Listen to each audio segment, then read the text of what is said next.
You've heard of the term, it's a doozy.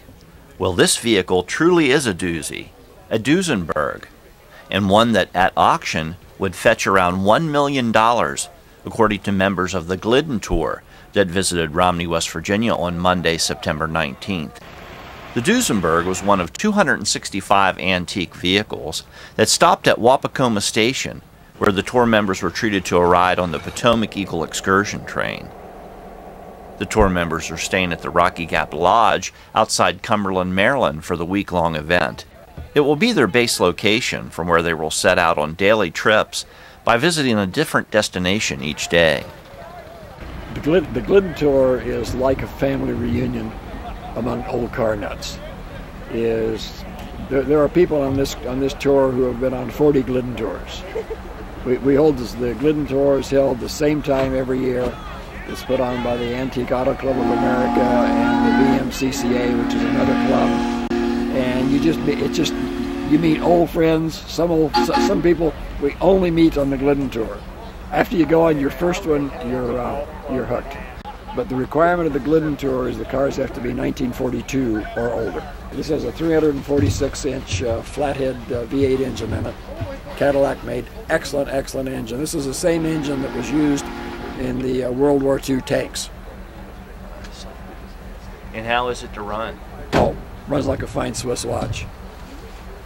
And this car is totally original, never been repainted, never been restored. This is really as it drove off the showroom in 1941. Vehicles began arriving in Romney around 10:30 a.m. They came into West Virginia by crossing the small one-lane toll bridge at Green Spring. The bridge is one of the few remaining privately owned toll bridges of its kind left in the country. Over 500 people from all across the nation, from California to New York to Florida, and all points in between, have joined in the tour that first began in 1902. Okay, I'm with another member of the Glidden Tour. I'm with Frank Wenzel from Palm Springs, California. How you doing, Frank? I'm doing great. I love to take the cars out and drive them. And these type of tours is all about driving the cars and enjoying the cars. And just standing around the hotel and watching the cars just drive up and down the streets and seeing all these old cars, it's just fabulous. Tour members were treated to lunch before enjoying their train ride. The parking lot was packed with models familiar to all, such as Ford, Chevy, and Chrysler, and the fairly well-known Packards and Duesenbergs. But many other models from an era when America had over 100 automakers were present, with names like Franklin, Peerless, Boyce, International, Stevens Duryea, REO, Locomobile, and many more. For many years the tour remained dormant after being discontinued, but in 1946 a revival of the Glidden Tour was held, and it has been going strong ever since.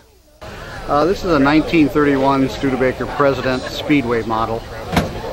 They made the Speedway to commemorate Studebaker had the pole position in Indianapolis in 1931, so they made this model. And I bought it from a fella in Illinois. It had come out of a stone quarry in a cave in southern Indiana. So we did a complete frame-off restoration on it. So you basically put this together? Yeah, every piece.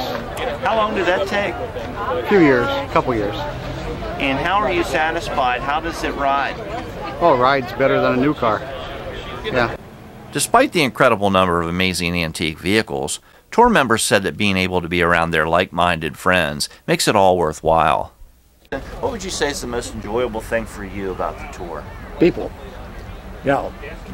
The number one thing that brings us all together is enjoying other car nuts like ourselves. The cars are just a medium in which we get an opportunity to really enjoy our friends. I'm Greg Larry, reporting for HampshireReview.com. Is it West Virginia?